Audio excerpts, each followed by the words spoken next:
बड़ा सेवा काम, इतना बड़ा देश और इतने कम समय में। लेकिन इन गौर परिवारवाद लोगों ने देश की जनता को गुमराह करने के लिए, आपको बहकाने के लिए दिन रात नए नए मनगढ़ंत तर्क दिए, अफवाहें फैलाई, भ्रम फैलाई। लेकिन भाइयों बहनों, आपका मेरे प्रति जो विश्वास था, आपका मेरे प्रति जो प्रेम था, उसके कारण वे सफल नहीं हो पाए और आज हर नागरिक के तक टीका पहुंच गया। भाइयों, उन्होंने ये तक कह दिया कि वैक्सीन तो भाजपा की है। इन लोगों ने आप लोगों को उकसाया, ये तो भाजपा की वैक्सीन है, ये भाजपा के रंग वाली वैक्सीन है, ये भाजपा के कमल वाली वैक्सीन है, इसलिए वैक्सीन मत लगाओ। आपने उनकी एक भी बात नहीं सुनी, जैसे वैक्सीन में उनकी बातें नहीं सुनी है, चुनाव में भी मत सुनना। आपने हमारी बात मानी और टीका लगवाया। मैं आपका हृदय से धन्यवाद करता हूं भाइयों बहनों। और तो और इन लोगों ने तस्वीरें दिखाकर यूपी को बदनाम करने का भी काम किया। साथियों, दशक तक हमारे यहां गरीबी हटाओ के नाम पर, समाजवाद के नाम पर सिर्फ और सिर्फ वोट बटोरे गए और बाद में धन लूटा गया। लेकिन जो इतने वर्षों तक देश की सत्ता में रहे, यूपी में जिन्होंने हमसे पहले सरकार चलाई, उन्होंने गरीब को गरीबी से लड़ने के लिए न अस्त्र दिए, न शस्त्र दिए, न उनको कोई समर्थन दिया। 2014 में जब आपने हमें अवसर दिया तो हमने इस पुरानी सोच को बदलने के लिए कदम उठाए। बैंकों के दरवाजे गरीब, दलित, पिछड़े, किसान, मजदूर, महिलाओं के लिए हमने खोलना, ऐसा ही एक बड़ा कदम था। गरीब कभी बैंक के दरवाजे तक नहीं जा सकता था, आजादी के इतने दशकों के बाद भी नहीं जा सकता था। हमने बैंक के दरवाजे गरीबों के लिए खोल दिए दोस्तों। वरना पहले ये माना जाता था कि जिसके पास पैसा होता है वही बैंक जाता है, गरीब के पास भी बैंक खाता हो। पहले की सरकारों ने इसकी जरूरत ही नहीं समझी। ये भाजपा की सरकार है जिसने देश भर में 44 करोड़ गरीबों के जनधन खाते खुलवाए भाइयों बहनों। और इन जनधन खातों की ताकत देखिए।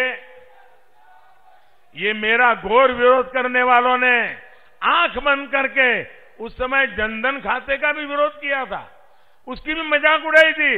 बोले लोगों के पास पैसे नहीं है, खाते खुल करके क्या करेंगे, ये जनधन खाता तो ड्रामा है, ऐसे ही बैंक के कागज खराब कर रहे हैं, ऐसी ऐसी बातें बोली थी। लेकिन जनधन खातों की ताकत देखिए साथियों। बच्चों की पढ़ाई के लिए सरकारी मदद बिना बिचौलिए, बिना कट, सीधे बैंक खाते में पहुंच जाती है। पीएम किसान निधि, कोई बिचौलिया नहीं, सीधा छोटे किसानों के और हर किसान के बैंक खाते में पैसा पहुंच जाता है। फसल बेची तो पैसा सीधा बैंक खाते में आ रहा है। आज कोई सब्सिडी आनी है तो सीधे बैंक खाते में आती है। पीएम आवास का पैसा आता है तो सीधे बैंक खाते में आता है। मनरेगा का पैसा आता है तो सीधा बैंक के खाते में आ जाता है। जो पहले आपके हक पर डाका पड़ता था, बिचौलिए जो आपका पैसा खा जाते थे, उनके लिए भाजपा सरकार ने दरवाजे बंद कर दिए। साथियों, जनधन खाते के साथ जब हमने मोबाइल फोन और आधार को जोड़ा तो ये सुरक्षा चक्र और मजबूत हो गया। अब हमारे छोटे किसानों, पशुपालकों, मछली पालकों को भी जनधन खातों के कारण बैंकों से आसान ऋण मिलना संभव हो पाया है। आपको पता होगा, हमारे देश के एक प्रधानमंत्री सार्वजनिक रूप से बोले थे। उन्होंने कहा था कि मैं दिल्ली से 1 रुपया भेजता हूं तो गरीब के घर 15 पैसा पहुंचता है। 1 रुपया भेजता हूं तो सिर्फ 15 पैसा पहुंचता है। तो ये 85 पैसे किसके जेब में जाते थे भाई? ये कौन मार लेता था? ये कौन मार लेता था पैसे? अगर 1 रुपया भेजा है तो 100 पैसे पूरे गरीब के खाते में जाने चाहिए कि नहीं जाने चाहिए? 100 के 100 पैसे गरीब को मिलने चाहिए कि नहीं मिलने चाहिए? अब मैंने ये पक्का कर लिया कि गरीब के खाते में दिल्ली से मैं 1 रुपया भेजूंगा तो बीच में कोई हाथ नहीं लगाएगा, 100 के 100 पैसे पहुंचेंगे। अब मुझे बताइए भैया, ये जिनकी दुकानें बंद हो गई, जिनको ये मलाई खाने को मिलता था, उनको मेरे पे गुस्सा आएगा कि नहीं आएगा? आएगा कि नहीं आएगा? वो मोदी को गाली देगा कि नहीं देगा? मोदी का बुरा बोलेगा कि नहीं बोलेगा? मोदी के पीछे पड़ जाएगा कि नहीं पड़ जाएगा? मोदी ने कोई गुनाह नहीं किया। गुनाह यही है कि मलाई खाने वालों की कटकी बंद कर दी है। आप मुझे बताइए, मैंने सही किया कि गलत किया? सही किया कि गलत किया? ये करना चाहिए था कि नहीं करना चाहिए था? अगर मैंने सही किया तो आप मेरे साथ रहोगे? पूरी मुझे ताकत दोगे? आपकी जितनी ताकत मिलेगी उतने ही ताकतवर फैसले मैं करूंगा भाइयों बहनों। अब आप देखिए, हमने स्वनिधि योजना के माध्यम से रेहड़ी पटरी ठेले वालों को भी बैंकों से बिना गारंटी का लोन दिया जा रहा है। इस प्रकार के काम तभी होते हैं जब सही मायने में गरीब को सशक्त करने का इरादा मन में होता है। वरना दशकों से गौर परिवारवादी तो सिर्फ नारों से ही काम चला रहे थे। साथियों, आजकल ये लोग नौकरी को लेकर बड़े बड़े दावे कर रहे हैं। इनकी सच्चाई भी मैं आज आपको बताना चाहता हूं। यहां योगी जी ने 5 साल में करीब 5 लाख युवाओं को सरकारी नौकरी दी, जबकि योगी जी के आने से पहले 10 साल तक जो सरकारें चली, उन्होंने 10 साल में सिर्फ 2 लाख लोगों को ही काम दिया था, नौकरी दी थी भाइयों। 10 साल में 2 लाख और 5 साल में 10 लाख, 5 साल में 5 लाख लोगों को नौकरी दी भैया, भाइयों बहनों। और तब कारोबार क्या था? किसी की सिफारिश लगानी पड़ती थी, किसी नेताजी का कुर्ता पकड़ के चलना पड़ता था। गरीब मां को अपनी जमीन गिरवी रख करके करप्शन के पैसे देने पड़ते थे, तब जाकर के मुश्किल से बेटे का इंटरव्यू निकालता था। भाइयों बहनों, गरीब को इतना नुकसान इन लोगों ने किया था। भाइयों बहनों, हमने वो स्थिति बदली है। क्या युवाओं के भविष्य से खिलवाड़ करने वाले ऐसे लोग, क्या हम उनको माफ कर सकते हैं? ऐसे लोगों को माफ कर सकते हैं? ग्रुप सी और ग्रुप डी की भर्तियों में हमने इंटरव्यू समाप्त करने का भी बहुत बड़ा निर्णय कर लिया और उसका लाभ भी ये सब कटकी कंपनी को दरवाजे दिखा दिए। भाइयों बहनों, दरवाजे दिखाइए और गरीब को अर्जी करने पर योग्यता के आधार पर घर पे ऑर्डर आ जाता है। भाइयों साथियों, आज ये परिवारवादी लोग किसानों की भी बातें करने लग गए हैं। उन्हें लेकर भी बड़े बड़े दावे किए जा रहे हैं, लेकिन बहराइच का किसान इनकी सच्चाई भी जानता है। ये वो लोग हैं जिन्होंने उत्तर प्रदेश में दर्जनों चीनी मिलें बंद करवा दी। करवा दी कि नहीं करवा दी? चीनी मिलों को ताले लगवाए कि नहीं लगवाए? ये वो लोग हैं जिन्होंने यूरिया और खाद के लिए किसानों पर डंडे चलवाए। ये वो लोग हैं जो किसान को गन्ने की पर्ची के लिए तरसा देते थे। पिछली सरकार के समय बहराइच के 75,000 किसानों को ही सरकारी खरीद का लाभ मिल पाया था, जबकि हमारी सरकार ने सिर्फ बहराइच में गेहूं और धान के करीब 2 लाख किसानों से सरकारी खरीद की। यूपी के किसानों को छुट्टा जानवरों से हो रही दिक्कतों को हम गंभीरता से ले रहे हैं।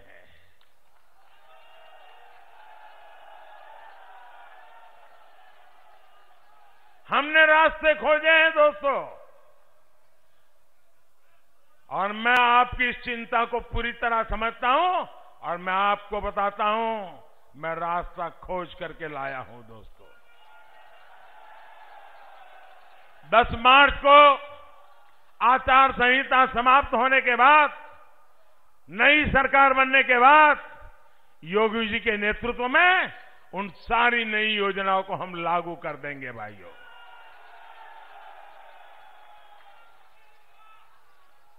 इन लोगों का काम करने का तरीका क्या रहा है, इसका उदाहरण सरयू नहर राष्ट्रीय परियोजना भी है। इनकी लापरवाही की वजह से ये योजना 4 दशक से भी पूरी नहीं हो पाई। 40 साल बीत गए। भाइयों, ऐसे लोगों की क्या जरूरत है? अरे, आपके घर में काम करने वाला व्यक्ति अगर 2 घंटे तक काम करना पूरा है और 2 दिन तक नहीं करता है, तो उसको रखते हैं क्या? आप रखते हैं क्या? उसको कहते हैं बाबा जाओ, तुम नहीं कर सकते हो, कह कहते नहीं। ऐसे लोगों को सरकार में वापस लाओगे क्या? लाओगे क्या? 40 साल तक जो आपके लिए जीवन मरण का सवाल है, ऐसा पानी का काम लटकाए रखा। और देखिए बर्बाद कैसा किया रुपयों को। जब ये योजना का प्रारंभ हुआ था, तब खर्चा होने वाला था 100 करोड़। 100 करोड़ में शानदार काम हो जाता, लेकिन 40 साल लटके रखा। जो आए उन्होंने कटकी की, हर किसी ने अपनी मलाई खाने का रास्ता खोजा, और जाते जाते 100 करोड़ का काम 10,000 करोड़ रुपए तक पहुंचा। 10,000 करोड़, ये पैसे आपके थे जो बर्बाद कर दिए इन लोगों ने। आपकी कमाई के पैसे थे, इन्होंने बर्बाद किए हैं। इस योजना से बहराइच और गोरखपुर के बीच 9 जिलों के 30 लाख किसानों को सीधा फायदा होने वाला था। 30 लाख किसानों का इन्होंने गला घोंट दिया भाइयों। लेकिन बरसों के इंतजार के बाद आपको ये लाभ अब मिला है, हमारी सरकार के प्रयासों से मिला है। साथियों, बहराइच की ये धरती हमेशा से आक्रमणकारियों के मंसूबों को ध्वस्त करती रही है। देश के खिलाफ जाने वालों को यहां की मिट्टी माफ नहीं करती है। लेकिन इसी मिट्टी ने देखा है कि कैसे इन परिवारवादियों ने आतंकी हमला करने वालों पर अपना प्यार उड़ेला। जिन लोगों पर यूपी में एक नहीं कई बम धमाकों का आरोप था, ये लोग उन आतंकवादियों को जेल से रिहा करने पर पक्का निर्णय करके बैठे थे, साजिश कर रहे थे। ये उन पर मुकदमा नहीं चलाना चाहते थे। समाजवादी सरकार आतंकी संगठनों पर प्रतिबंध लगाने के तक खिलाफ थी। इसलिए मैं कहता हूं, जो लोग देश की नहीं सोच सकते, देश की सुरक्षा को ताक पर रखते हैं, वो यूपी का कभी भला नहीं कर सकते। भाइयों बहनों, आप मुझे बताइए, और जरा बहराइच से आवाज ऐसी निकलनी चाहिए कि इन गौर परिवारवादियों की नींद उड़ जाए। जवाब देंगे? आप मुझे बताइए, जो बम धमाके करके निर्दोष लोगों को मौत के घाट उतार दें, ऐसे आतंकवादियों को सजा होनी चाहिए कि नहीं होनी चाहिए? कड़ी सी कड़ी सजा होनी चाहिए कि नहीं होनी चाहिए? अगर फांसी का हुक्म होता है तो होना चाहिए कि नहीं होना चाहिए? अगर आतंकवादियों को फांसी होती है तो निर्दोष नागरिकों को उसका स्वागत करना चाहिए कि नहीं करना चाहिए? न्यायपालिका में विश्वास करना चाहिए कि नहीं करना चाहिए? आतंकवादियों के खिलाफ आवाज उठानी चाहिए कि नहीं होना चाहिए? अभी 2 दिन पहले अहमदाबाद के न्यायालय ने अनेक लोगों को फांसी की सजा सुनाई। जो आतंकवादी घटनाएं करके, बम धमाके करके निर्दोषों को मार दिया था, मुझे बताइए, ये न्यायालय ने सही काम किया कि नहीं किया? ऐसा काम होना चाहिए था कि नहीं होना चाहिए था? हमें न्यायालय का सम्मान करना चाहिए कि नहीं करना चाहिए? न्यायपालिका का सम्मान करना चाहिए कि नहीं करना चाहिए? लेकिन ये चुप बैठे हैं, चुप बैठे हैं, क्योंकि उनको मालूम है अब सारा खेल जनता के सामने खुल चुका है। कौन किसकी मदद कर रहा था, ये अब उत्तर प्रदेश का बच्चा बच्चा जान गया है। भाइयों,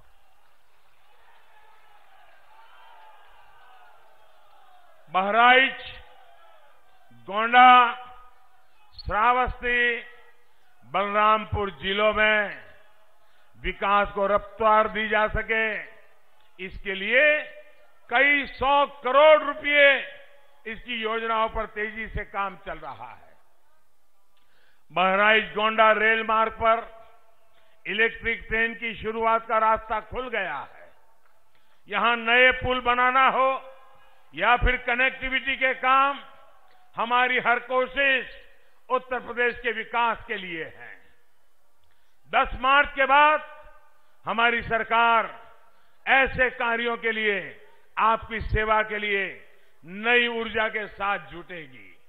लेकिन भाई और बहनों, आपको ये और बात गांठ बांध लेनी है, माफियावादियों को मौका मिला तो ये लोग गांव गरीब की योजनाओं को बंद कर देंगे, बदले की भावना से बंद करेंगे।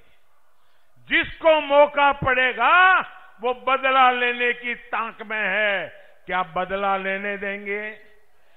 बदला लेने देंगे, जो बदला लेना चाहते हैं उनको आने देंगे, ये बदला वालों को अवसर देंगे। भाइयों बहनों, कमीशन, क्राइम, कब्जेदारी, यही लोग फिर से मैदान में उतर आएंगे।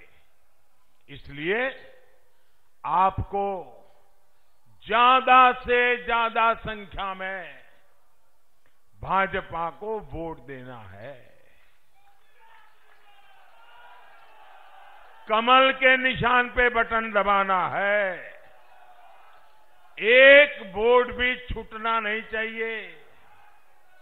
आप मुझे बताइए, आज मैं हेलीकॉप्टर से देख रहा था, इतनी जबरदस्त भीड़, इतनी जबरदस्त भीड़, इतनी बड़ी तादाद में आप लोग आए हैं। आप थक गए होंगे। अब मन करता होगा मोदी जी आ गए, योगी जी आ गए, सभा शानदार हो गई, चलो अब सो जाते हैं। सो जाएंगे? नहीं सो जाएंगे ना, घर घर जाएंगे। ऐसे नहीं, जवाब पूरी ताकत से दो। घर घर जाएंगे, मतदाताओं को मिलेंगे, मेरी बात पहुंचाएंगे, मेरे प्रणाम उनको कहेंगे। मोदी जी आए थे, आपको नमस्ते बोला है, बता देंगे और बताएंगे मोदी जी ने आपसे कुछ मांगा है। आप उनको बताएंगे मोदी जी ने कहा है वोट डालना है, बताएंगे। कमल पे वोट डालने के लिए कहेंगे, ज्यादा से ज्यादा वोटिंग करवाएंगे। हर पोलिंग बूथ आगे निकल जाएगा, पहले से ज्यादा वोट करवाएंगे। पक्का? मैं आप पे भरोसा करूं?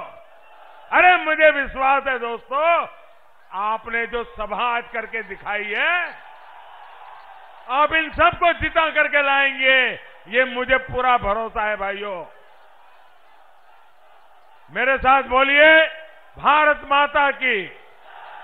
दोनों मुट्ठी बंद करके पूरी ताकत से बोलिए, भारत माता की, भारत माता की। सभी उम्मीदवारों से मेरी प्रार्थना है, आगे आ जाए, योगी जी भी आगे आ जाए।